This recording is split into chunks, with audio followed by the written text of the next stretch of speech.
Today, we're going to be talking about a very popular topic that you see on YouTube.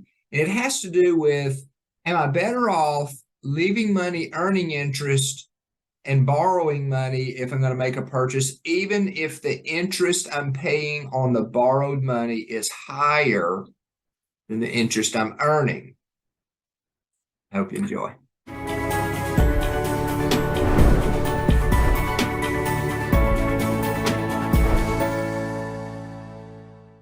Today, we're going to be talking about a very popular topic. It seems to be popping up everywhere on YouTube, and it has to do with borrowing money, compounding interest.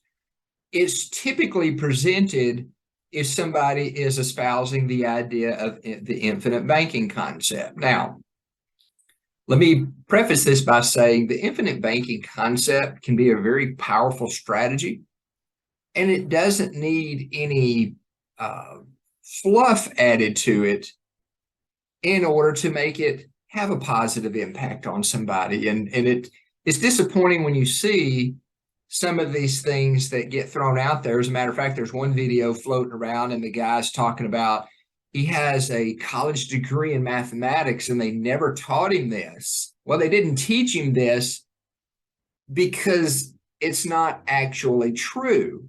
So here's the scenario that you usually hear. You've got an individual, they've got $25,000 sitting in the bank. And let's say they're earning 4% interest. And we're going to look at this over a 60-month time period because frequently that's how long somebody finances a car. And they're getting ready to buy a car that's $25,000. And their banker encourages them to leave their money alone and borrow the $25,000, even though the interest rate is higher. So what they'll do, then they'll give you this scenario. So we're going to look at, I'm using truth concepts calculators. I've used these in other videos, future value of 0. And let's say he's going to charge you 6% interest over a 60-month period. Then that makes for a $483.32 payment. And what the conversation goes something like this. Okay, if you leave your $25,000 at 4% compounding in 60 months, you got $30,525. If you take this payment and you add it up over that same time frame,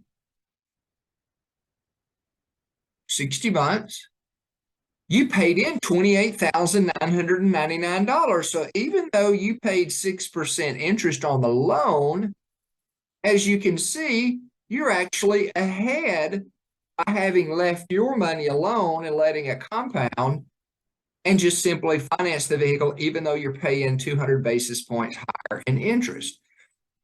But this is not the whole story. And unfortunately, some of the same incompletions are being used here. I'm going to assume that the individuals just don't realize this. Same as when somebody's comparing a 15-year and a 30-year mortgage. Is it a fact you pay less interest on a 15-year mortgage? Absolutely. That's a 100% fact. Is it a fact you're going to be better off financially?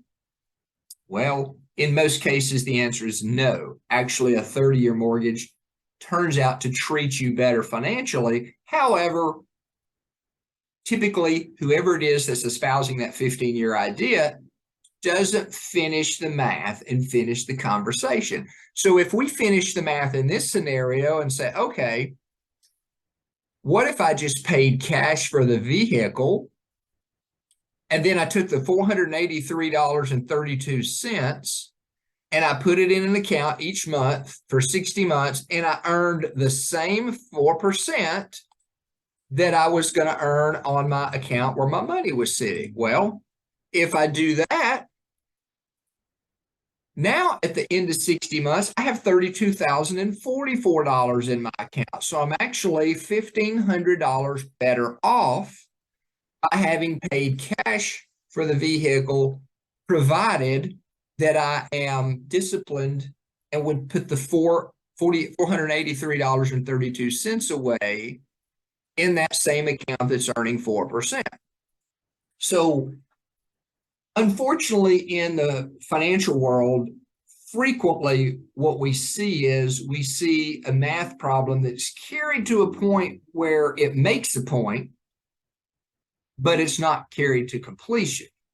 And again, same scenario. I've got a video out there about 30-year versus 15-year mortgages. It covers some of the same stuff. You can certainly go to the link, should be down below. I've got several videos that talk about some of these different topics. And again, I'm not bashing the IBC concept. It has some very powerful traits to it, and it can help people create more wealth. But when you're paying more interest than you're earning, it's not the most efficient place to be as it relates to building and accumulating finance or accumulating money. Now, there may be another reason that you choose to do that. Could be because you want control, you want to keep control of your capital. There's any number of reasons you may choose to do that. But if somebody tells you that financially you're going to be better off doing that, just know either, well, let's just assume they haven't completed the math. We'll give them the benefit of the doubt. If you have questions about this or anything else related to accumulating, building wealth, risk management, don't hesitate to give myself or Terry a call here at Westside Advisors and Insurance Services. I hope you have a great week.